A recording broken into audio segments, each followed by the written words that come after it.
9. नीतिशास्त्र ethics. 9.1 नैतिक सत्यनिष्ठा moral integrity. परिचय. हाल ही में सुप्रीम कोर्ट के न्यायाधीश न्यायमूर्ति सूर्यकांत ने टिप्पणी की कि नैतिक सत्यनिष्ठा एक मार्गदर्शक शक्ति है जो रास्तों को समाप्त नहीं करती बल्कि उन्हें परिभाषित करती है. ये कथन इस बात पर बल देता है कि सत्यनिष्ठा कोई सीमित करने वाला कारक नहीं है, बल्कि ये नैतिक दिशा को निर्धारित करती है जिससे न्याय, निष्पक्षता और जवाबदेही पर आधारित निर्णय लिए जा सकते हैं. एक प्रसिद्ध कथन भी इसी विचार को स्पष्ट करता है. सत्यनिष्ठा सही कार्य करना है तब भी जब कोई देख नहीं रहा हो. C.S. लुईस. नैतिक सत्यनिष्ठा क्या है? परिभाषा. नैतिक सत्यनिष्ठा का अर्थ है कठिन परिस्थितियों में भी नैतिक सिद्धांतों और मूल्यों का दृढ़तापूर्वक पालन करना. यह व्यक्ति के विचार, अभिव्यक्ति और कर्म के बीच आंतरिक एकरूपता को दर्शाती है. इससे यह सुनिश्चित होता है कि व्यक्ति के निर्णय और व्यवहार बाहरी दबावों या प्रलोभनों से प्रभावित हुए बिना नैतिक मानकों के अनुरूप हों. नैतिक सत्यनिष्ठा के तत्व. निरंतरता, परिस्थितियों और समय के अनुसार भी मूल्यों के अनुरूप कार्य करना.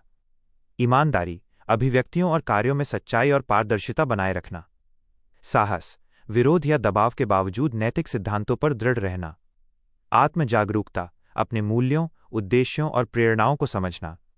जवाबदेही, अपने कार्यों और उनके परिणामों की जिम्मेदारी स्वीकार करना. प्रमुख हितधारक और उनके हित.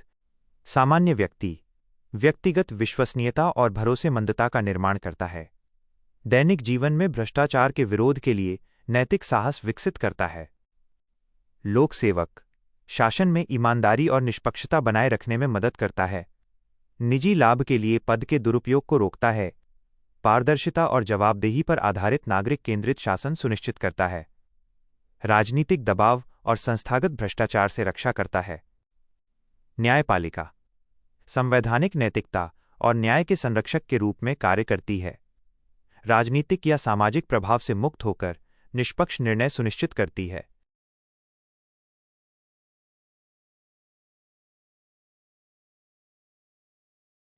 प्रमुख हितधारक और उनके हित. जारी कॉर्पोरेट लीडर दीर्घकालिक स्थिरता सुनिश्चित करने वाली नैतिक व्यावसायिक प्रथाओं को बनाए रखना.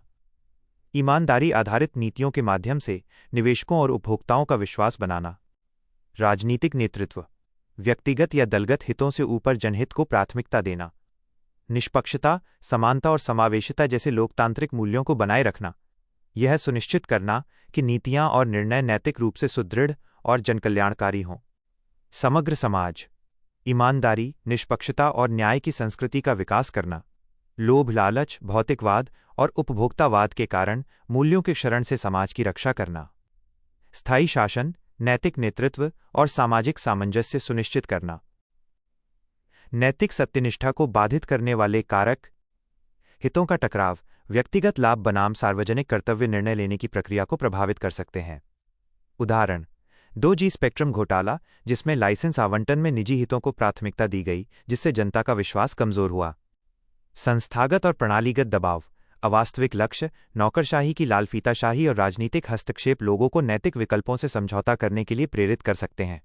उदाहरण व्यापम घोटाला, मध्य प्रदेश, जिसने संस्थागत कमजोरियों को उजागर किया. लोभ, लालच और भौतिकवाद बढ़ता उपभोक्तावाद और धन व शक्ति की लालसा अनैतिक व्यवहार को बढ़ावा देती है. उदाहरण सत्यम घोटाला, जो कॉर्पोरेट धोखाधड़ी का प्रमुख उदाहरण है. पारदर्शिता और जवाबदेही का अभाव, अस्पष्ट प्रणालियां और धीमा न्यायिक तंत्र भ्रष्टाचार और नैतिक समझौतों के अवसर पैदा करते हैं. उदाहरण सूचना का अधिकार अधिनियम 2005 से पहले सरकारी सूचनाओं तक सीमित पहुंच के कारण भ्रष्टाचार बढ़ा.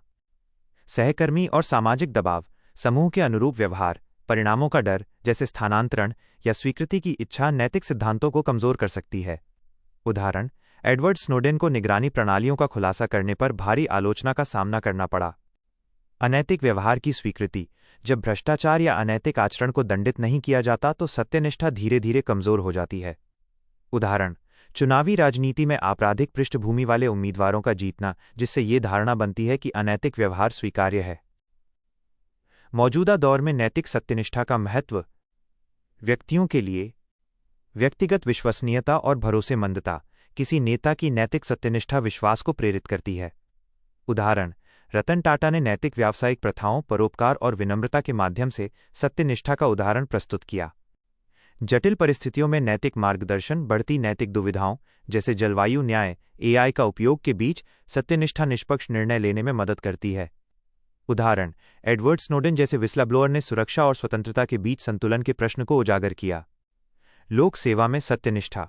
उदाहरण: एनएचएआई के इंजीनियर सत्येंद्र दुबे ने स्वर्णिम चतुर्भुज परियोजना में भ्रष्टाचार का पर्दाफाश किया।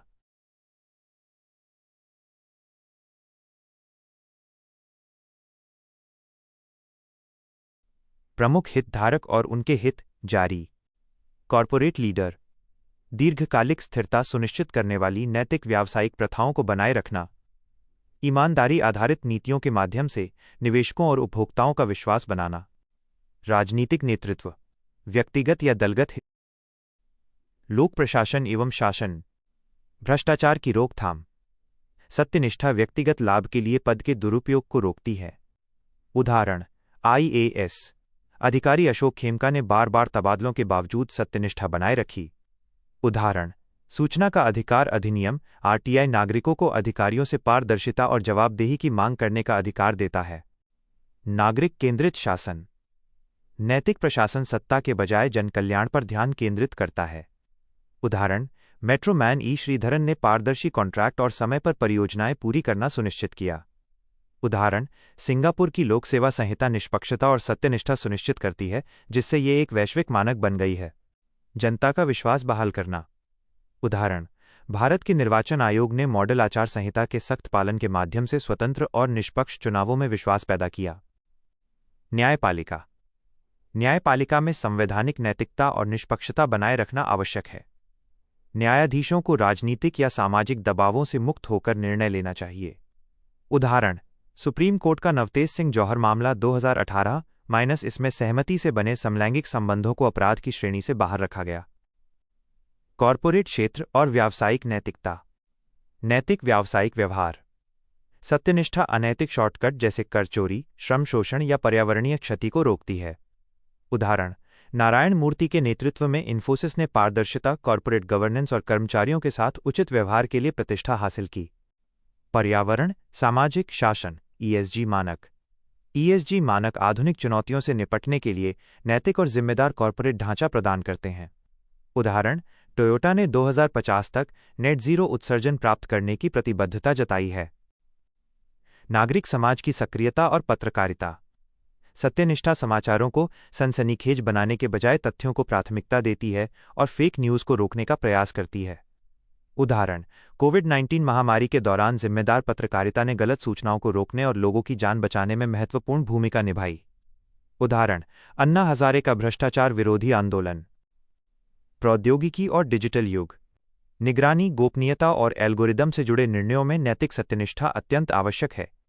उदाहरण: Tim Berners Lee, world wide web के निर्माता, एक मुक्त, विकेंद्रीकृत और गोपनीयता सम्मानित इंटरनेट के समर्थक हैं। निष्कर्ष: नैतिक सत्यनिष्ठा एक न्यायपूर्ण और विश्वसनीय समाज का आधार है।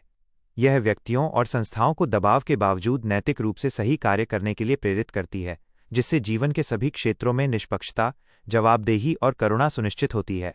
सत्यनिष्ठा बनाए रखना केवल एक विकल्प नहीं, बल्कि सतत शासन, नैतिक नेतृत्व और मजबूत लोकतंत्र की आधारशिला है। जैसा कि महात्मा गांधी ने कहा था, नैतिकता ही सभी चीजों का आधार है और सत्य ही सभी नैतिकताओं का सार है। अध्ययन प्रश्न, केस स्टडी। विवरण: विवेक एक आईएएस अधिकारी हैं जिन्हें गंभीर जल संकट वाले क्षेत्र में जिला कलेक्टर के रूप में नियुक्त किया गया है। एक निजी बहुराष्ट्रीय कंपनी बड़े पैमाने पर भूजल निष्कर्षण परियोजना का प्रस्ताव देती है। इसमें स्कूलों, अस्पतालों और सड़कों सहित स्थानीय अवसंरचना के विकास के लिए महत्वपूर्ण निवेश का वादा किया गया है। यह परियोजना तत्काल राहत और स्थानीय अर्थव्यवस्था को गति दे सकती है, लेकिन इसके कारण कृषि और ग्रामीण आजीविका के लिए आवश्यक जल स्रोतों के क्षरण का खतरा है। स्थिति: किसान और स्थानीय समुदाय इस परियोजना का विरोध कर रहे हैं। उन्हें सिंचाई के नुकसान और दीर्घकालिक पर्यावरणीय क्षति की चिंता है। वहीं राज्य सरकार और राजनीतिक नेता निवेश आकर्षित करने और विकास दिखाने के लिए परियोजना को मंजूरी देने का दबाव बना रहे हैं।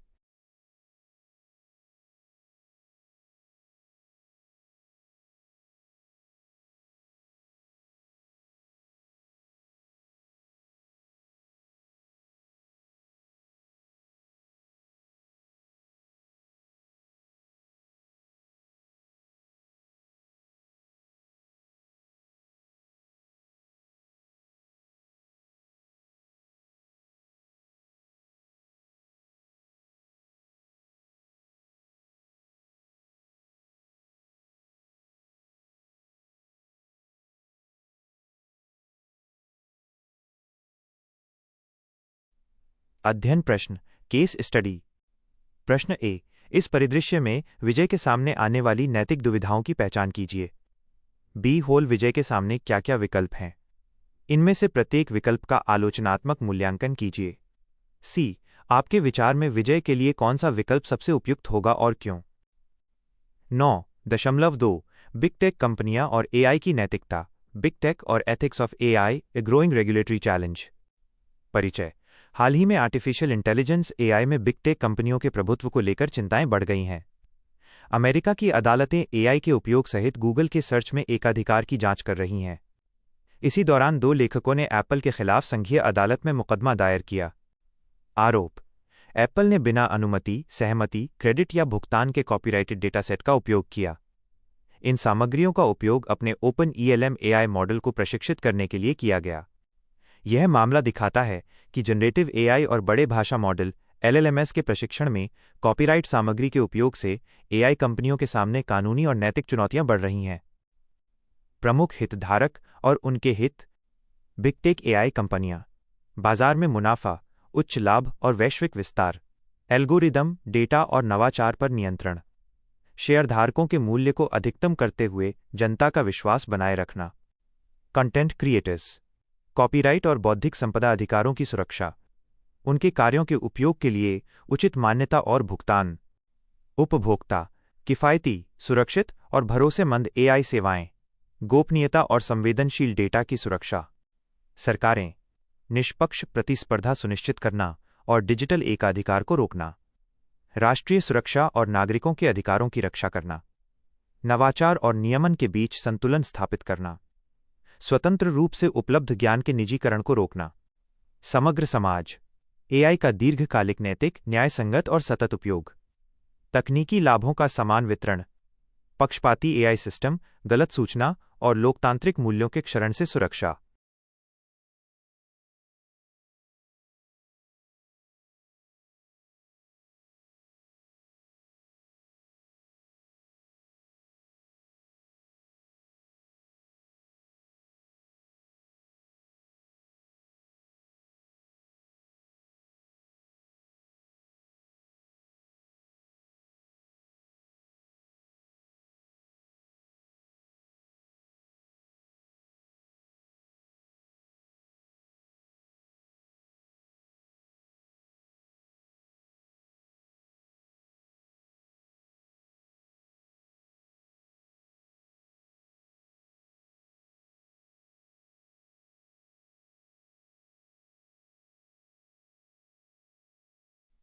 एआई एलएलएमएस के संचालन से संबंध में नैतिक चिंताएं क्या हैं? डिजिटल एकाधिकार और अनुचित प्रतिस्पर्धा। प्रमुख एआई कंपनियां जैसे Google, Microsoft, OpenAI data, algorithm और बाजारों पर नियंत्रण स्थापित कर सकती हैं। इससे प्रतिस्पर्धा विरोधी व्यवहार की आशंका बढ़ती है, जिससे छोटी कंपनियां पीछे रह जाती हैं और समान अवसर तथा वितरणात्मक न्याय प्रभावित होता है। उदाहरण, चीन में डिजिटल सर्च इंजन के रूप में गूगल का प्रभुत्व डिजिटल एकाधिकार की चिंता पैदा करता है। कॉपीराइट और बौद्धिक संपदा अधिकार आईपीआर का उल्लंघन। एआई मॉडल अक्सर लेखों, पुस्तकों, संगीत, कलाकृतियों और कोड जैसी सामग्री का उपयोग प्रशिक्षण के लिए करते हैं। कई बार ये लेखकों या रचनाकारों की अनुमति या उचित भुगतान के बिना किया जाता है। इससे लेखकों के सम्मान और उचित पारिश्रमिक से जुड़े नैतिक प्रश्न उठते हैं। गोपनीयता और संवेदनशील जानकारी। यदि एआई प्रशिक्षण में व्यक्तिगत रिकॉर्ड, व्यावसायिक दस्तावेज या संवेदनशील डेटा का उपयोग हो जाए तो गोपनीयता और पारदर्शिता से जुड़े जोखिम बढ़ जाते हैं। उदाहरण, दक्षिण कोरिया ने डीपसीक के नए डाउनलोड निलंबित किए क्योंकि कंपनी ने देश के गोपनीयता नियमों का पूर्ण पालन नहीं किया था। सार्वजनिक ज्ञान का निजीकरण। बड़ी कंपनियां खुले स्रोत या सार्वजनिक रूप से उपलब्ध डेटा को अपने स्वामित्व वाले उत्पादों में बदल देती हैं। उदाहरण, विकिपीडिया के डेटा का एआई प्रशिक्षण में उपयोग अक्सर बिना स्पष्ट अनुमति या प्रतिफल के किया जाता है। कॉर्पोरेट लाभ बनाम नैतिकता। जब कंपनियां लाभ को प्राथमिकता देती हैं तो वे रचनाकारों के अधिकारों और सामाजिक न्याय को नज़रअंदाज कर सकती हैं। यह स्थिति कॉर्पोरेट नैतिकता और सामाजिक जिम्मेदारी के बीच संघर्ष को दर्शाती है। नॉर्थ साउथ विभाजन। कई बार वैश्विक दक्षिण, ग्लोबल साउथ के लोगों के डेटा और रचनात्मक कार्यों का उपयोग एआई प्रशिक्षण में किया जाता है, जबकि वैश्विक उत्तर, ग्लोबल नॉर्थ की कंपनियां इससे अधिक लाभ कमाती हैं। इससे डिजिटल उपनिवेशवाद और आर्थिक असमानता बढ़ने की आशंका होती है। AILLMS संचालन के विनियमन की स्थिति। भारत में कोई विशेष कानून नहीं। वर्तमान में भारत में AI प्रशिक्षण के लिए सहमति, लाइसेंसिंग और डेटा स्वामित्व पर स्पष्ट कानूनी प्रावधान नहीं है। साथ ही स्वास्थ्य, बैंकिंग आदि क्षेत्रों के लिए विशेष AI कानून भी अभी तक नहीं बने हैं। अन्य संबंधित कानून: सूचना प्रौद्योगिकी अधिनियम 2000, डिजिटल व्यक्तिगत डेटा संरक्षण अधिनियम 2023, कॉपीराइट अधिनियम 1957, प्रतिस्पर्धा अधिनियम 2002। ये कानून अप्रत्यक्ष रूप से AI से जुड़े विभिन्न पहलुओं को नियंत्रित करते हैं। वैश्विक स्तर पर यूरोपीय संघ का AI अधिनियम। यह दुनिया का पहला व्यापक AI नियमन ढांचा है। इसका उद्देश्य सुरक्षित, पारदर्शी और विश्वसनीय AI प्रणालियां सुनिश्चित करना है। यूनेस्को की 2021 की सिफारिश AI नैतिकता पर पहला वैश्विक मानक माना जाता है। भारत ने भी इन सिफारिशों को अपनाया है।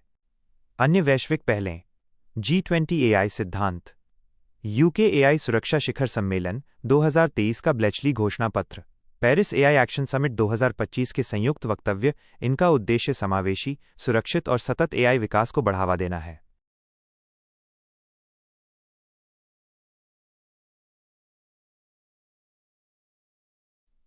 आगे की राह: वैश्विक फ्रेमवर्क को मजबूत करना। यूरोपीय संघ के AI अधिनियम जैसे वैश्विक मानकों के अनुरूप एक व्यापक AI कानून लागू किया जाना चाहिए। इसमें AI प्रशिक्षण और परिनियोजन में सहमति, लाइसेंसिंग, बौद्धिक संपदा अधिकार, दायित्व और जवाबदेही को शामिल किया जाना चाहिए। न्यायसंगत उपयोग और मुआवजे को बढ़ावा देना। इसके लिए निष्पक्ष डेटा लाइसेंसिंग व्यवस्था बनानी चाहिए, ताकि लेखकों, संगीतकारों, कोडर्स जैसे क्रिएटर्स को उनके कार्य के उपयोग के लिए श्रेय और मुआवजा मिल सके। प्रतिस्पर्धा सुनिश्चित करना और एकाधिकार को रोकना। भारतीय प्रतिस्पर्धा आयोग CCI को AI बाजारों में प्रतिस्पर्धा विरोधी प्रणालियों की निगरानी करने का अधिकार देना चाहिए। ओपन सोर्स AI मॉडल और पब्लिक डेटा कॉमन्स को बढ़ावा दिया जाना चाहिए, ताकि बिग टेक कंपनियों के डिजिटल एकाधिकार का संतुलन बनाया जा सके। गोपनीयता और संवेदनशील डेटा की सुरक्षा। AI कंपनियों के लिए डेटा को गुमनाम करना, सहमति आधारित पहुंच और स्वतंत्र ऑडिट को अनिवार्य बनाया जाना चाहिए। गोपनीयता उल्लंघन और डेटा के दुरुपयोग पर कठोर दंडात्मक प्रावधान लागू किए जाने चाहिए। ज्ञान और पहुंच का लोकतंत्रीकरण। ओपन रिसर्च डेटाबेस जैसी पब्लिक डिजिटल गुड्स की सुरक्षा की जानी चाहिए। नागरिकों को सशक्त बनाने के लिए AI साक्षरता कार्यक्रमों को बढ़ावा दिया जाना चाहिए। कॉर्पोरेट लाभ और नैतिक उत्तरदायित्व के बीच संतुलन। चिकित्सा नैतिकता समितियों की तरह AI कंपनियों में आंतरिक नैतिकता समीक्षा बोर्ड स्थापित किए जाने चाहिए। वैश्विक संधि। समान लाभ साझाकरण के लिए संयुक्त राष्ट्र के अंतर्गत AI शासन पर एक वैश्विक संधि की सिफारिश करनी चाहिए। AI अनुसंधान, ओपन डेटा सेट और डिजिटल अवसंरचना पर दक्षिण-दक्षिण सहयोग को बढ़ावा देना चाहिए। भारत में संस्थागत क्षमता का निर्माण। विभिन्न क्षेत्रों में समन्वय के लिए राष्ट्रीय कृत्रिम बुद्धिमत्ता नियामक प्राधिकरण की स्थापना करनी चाहिए। नैतिक और स्वदेशी AI विकास को बढ़ाने के लिए सार्वजनिक निजी भागीदारी PPP को प्रोत्साहित करना चाहिए। निष्कर्ष: जनरेटिव AI में परिवर्तनकारी क्षमताएं हैं, लेकिन अनियंत्रित एकाधिकार, बौद्धिक संपदा अधिकारों का उल्लंघन और गोपनीयता संबंधी जोखिम न्याय और समानता के लिए खतरा है। इसलिए मजबूत विनियमन, नैतिक नवाचार और वैश्विक सहयोग के साथ एक संतुलित दृष्टिकोण आवश्यक है, ताकि AI शोषण का नहीं बल्कि सशक्तिकरण का माध्यम बन सके। प्रश्न: केस स्टडी। हाल ही में एक बड़ी वैश्विक आर्टिफिशियल इंटेलिजेंस AI कंपनी पर यह आरोप लगाया गया है कि उसने अपने लार्ज लैंग्वेज मॉडल LLM को प्रशिक्षित करने के लिए पुस्तकों, समाचार लेखों और ऑनलाइन कंटेंट का बिना अनुमति उपयोग किया। कई लेखकों और छोटे कंटेंट क्रिएटर्स का दावा है कि उनकी बौद्धिक संपदा का इस्तेमाल बिना सहमति, श्रेय या मुआवजे के किया गया। उनका तर्क है कि यह प्रणाली कॉपीराइट का उल्लंघन करती है और अनुचित प्रतिस्पर्धा पैदा करके उनकी आजीविका को खतरे में डालती है। दूसरी ओर कंपनी का कहना है कि AI विकास के लिए विशाल डेटा सेट की आवश्यकता होती है। डेटा को सीमित करने से नवाचार की गति धीमी हो जाएगी। उनके मॉडल समाज को व्यापक लाभ पहुंचाते हैं, क्योंकि वे लाखों लोगों को मुफ्त या कम लागत वाले AI उपकरण प्रदान करते हैं।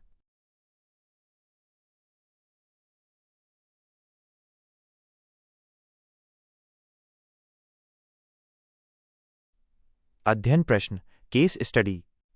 कंपनी का कहना है कि सख्त कॉपीराइट प्रतिबंध कुछ बड़े प्रकाशकों को एकाधिकार शक्ति प्रदान कर सकते हैं, जिससे ज्ञान के लोकतंत्रीकरण में बाधा आ सकती है।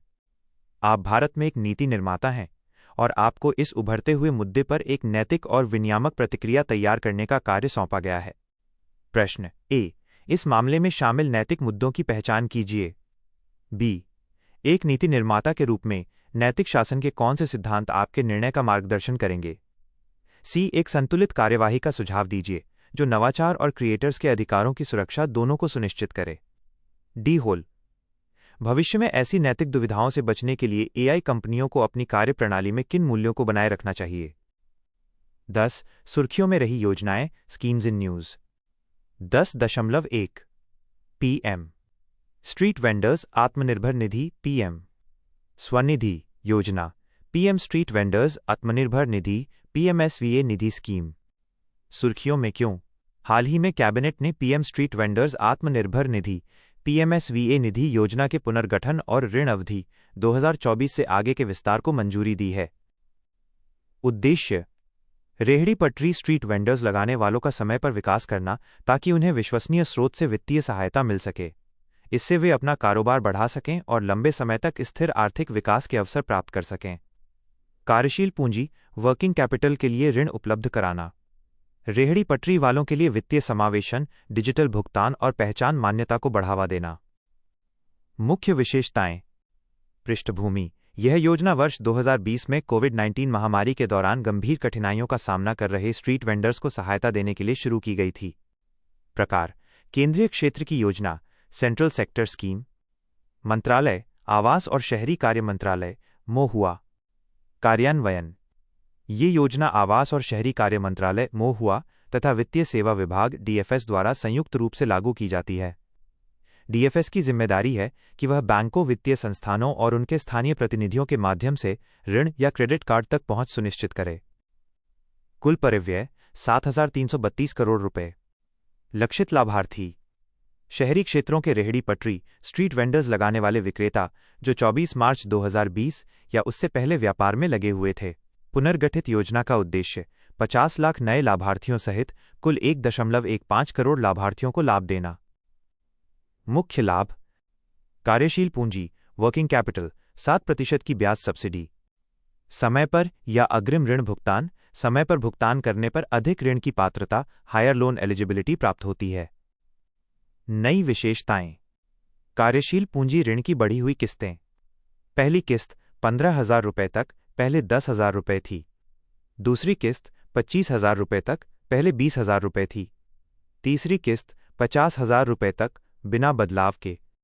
डिजिटल पहुंच, दूसरे ऋण के भुगतान के बाद यूपीआई लिंक्ड रुपये क्रेडिट कार्ड मिलेगा। डिजिटल प्रोत्साहन, खुदरा और थोक लेनदेन के लिए रेहड़ी पटरी वालों को 1,600 रुपये तक का कैशबैक प्रोत्साहन। कवरेज का विस्तार, योजना का दायरा वैधानिक नगरों से बढ़ाकर जनगणना नगरों और उपनगरीय क्षेत्रों तक क्रमिक रूप से बढ़ाया जाएगा।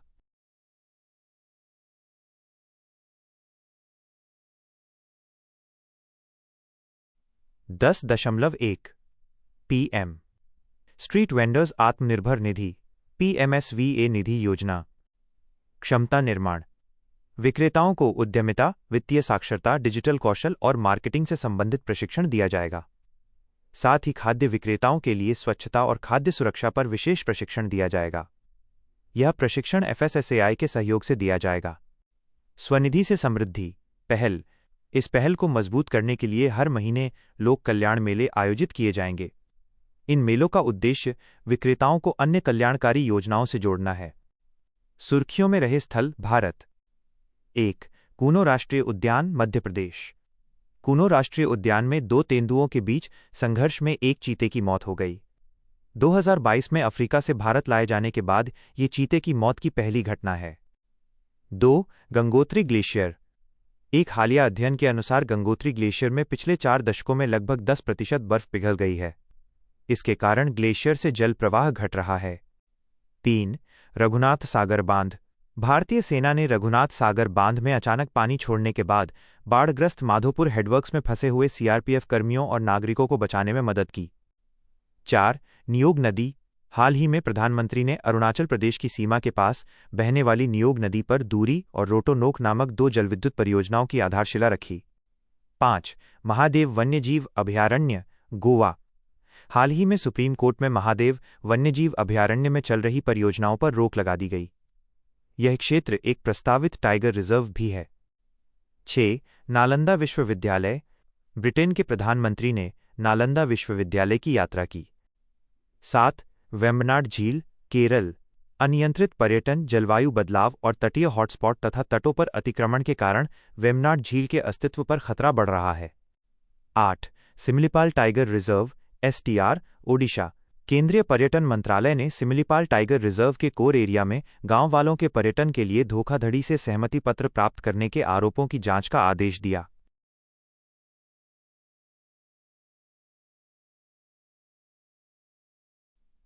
सुर्खियों में रहे स्थल। विश्व चित्र में विश्व का मानचित्र दिखाया गया है, जिसमें अलग अलग देशों या स्थानों को चिन्हित करके उनके साथ संबंधित हाल की घटनाएं बताई गई हैं। प्रत्येक स्थान के साथ एक छोटा विवरण दिया गया है। जर्मनी। भारत के प्रधानमंत्री ने नई दिल्ली में जर्मनी के विदेश मंत्री से मुलाकात की। फिनलैंड डेनमार्क और फिनलैंडिनियों के लिए 2 राज्य समाधान 2 स्टेट सॉल्यूशन का समर्थन करने वाले देशों की सूची में शामिल हो गया। मोरक्को। भारत और मोरक्को ने 22 सितंबर 2025 को रक्षा सहयोग पर एक समझौता ज्ञापन MOU पर हस्ताक्षर किए। एस्टोनिया। रूसी विमानों द्वारा एस्टोनिया के हवाई क्षेत्र का उल्लंघन किए जाने के बाद एस्टोनिया ने उत्तरी अटलांटिक संधि संगठन नेटो से सलाह मांगी। डेनमार्क। भारत और डेनमार्क ने ग्रीन स्ट्रैटेजिक पार्टनरशिप के लिए अपनी प्रतिबद्धता व्यक्त की।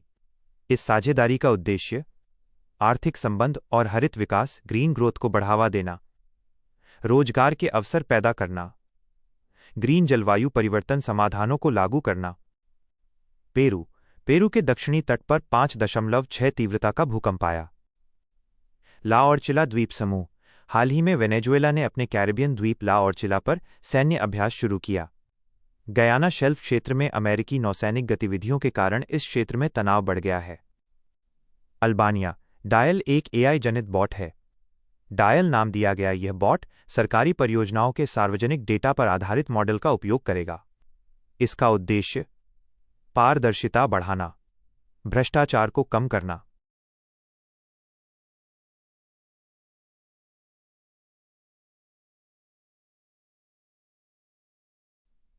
सुर्खियों में रहे स्थल। विश्व चित्र में विश्व के मानचित्र पर अलग अलग स्थानों को चिन्हित करके उनसे संबंधित हाल की घटनाएं बताई गई हैं। प्रत्येक स्थान के साथ संक्षिप्त जानकारी दी गई है। बाल्टिक सागर। जर्मनी ने रूसी सैन्य विमान के बाल्टिक सागर के वायु क्षेत्र में प्रवेश करने के बाद अपने लड़ाकू विमान तैनात कर दिए। संयुक्त अरब अमीरात UAE। हाल ही में भारत UAE निवेश पर उच्च स्तरीय संयुक्त कार्यबल की बैठक आयोजित की गई। हमस के कमांडर का प्रायद्वीप में एक प्रबल भूकंप आया। यह प्रायद्वीप पूर्व में बेरिंग सागर और प्रशांत महासागर तथा पश्चिम में ओखोट्स्क सागर के बीच स्थित है। कतर। भारत के प्रधानमंत्री ने दोहा में हुए इजरायली हमले पर चिंता व्यक्त की। उन्होंने कूटनीति और संवाद के महत्व को भी रेखांकित किया। Scarborough Shoal.